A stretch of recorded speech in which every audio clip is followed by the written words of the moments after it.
Bonsoir et bienvenue dans votre JTNC News, le dernier de la semaine. Au menu de l'info ce soir, entretien politique avec Ronald Defrère, membre de l'UC, état des lieux du moral des commerçants et visite en avant-première du musée du Bagne de Nouville. En ouverture de ce journal, une page politique. Nous l'avions annoncé hier dans notre JT, les indépendantistes hésitent à se rendre à Paris fin mai.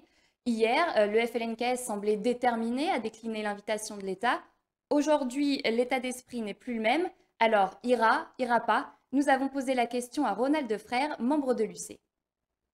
Si mes informations sont bonnes et si je ne me trompe pas, nous irons à Paris. Mais pourquoi on va à Paris? Nous on va proposer, on attend l'invitation, on attend de voir ce qu'ils proposent. Déjà, nous, on va proposer notre format. Ce n'est pas à la France de nous dire quel format qui va. Sinon, ça fait un peu mauvais élève de la classe. Toi, tu viens pas parce que tu n'es pas gentil. Toi, je m'as dit ça, je te mets dehors. Non. Nous, on va proposer notre format. On va proposer aussi nos questions. C'est-à-dire, nous, ce qui nous intéresse, c'est le oui demain. Et c'est ça le sens de la demande des partis indépendantistes, enfin, notamment de l'Union calédonienne. C'est dire, s'il y a un oui demain, ouvrons des bilatérales. Et qu'est-ce qu'on dit dans ces bilatérales? Parce qu'on a plein de questions à traiter. Il y a déjà le transfert des dernières compétences. Bon, on n'a pas que 5 compétences à transférer. On en a beaucoup plus, mais qui sont cachées et qu'on ne dit pas.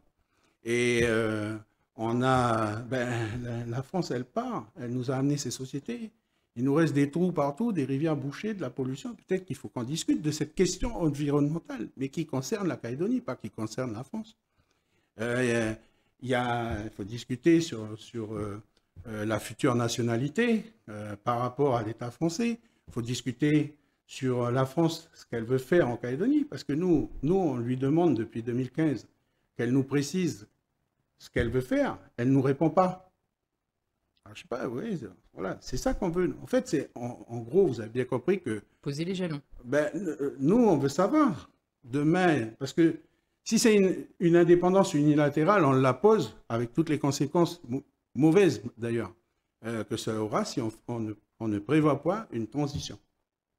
Économie maintenant, alors que le syndicat des commerçants a renouvelé son bureau récemment, NC News a souhaité en savoir plus sur la vision du contexte économique calédonien par ses professionnels.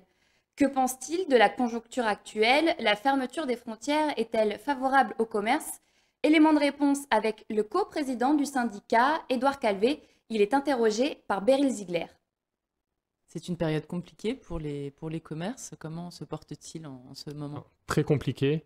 La Calédonie traverse une crise économique, sociale et institutionnelle. Ça, c'est propre à la Nouvelle-Calédonie.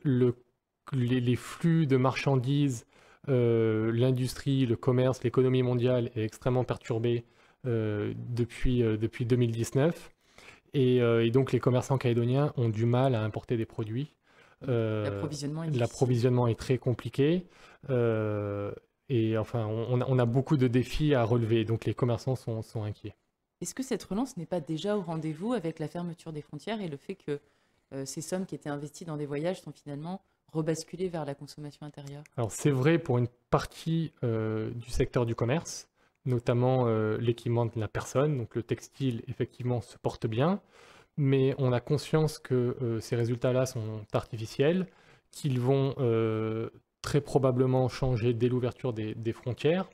Nous, ce que l'on souhaite, c'est que tous les pans de l'économie et du commerce se portent bien. Et pour ça, il faut regonfler la confiance des Calédoniens, redonner du pouvoir d'achat aux Calédoniens. Et la meilleure source de pouvoir d'achat, c'est l'emploi. Il y a eu plus de 1000 destructions d'emplois au cours de la dernière année. Il faut qu'on arrive à rebooster la machine économique calédonienne avec création d'entreprises et création d'emplois.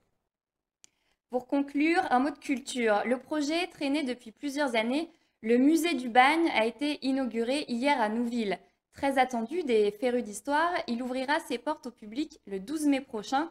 NC News a eu le droit à une visite en avant-première, le reportage d'Adrien Moreau.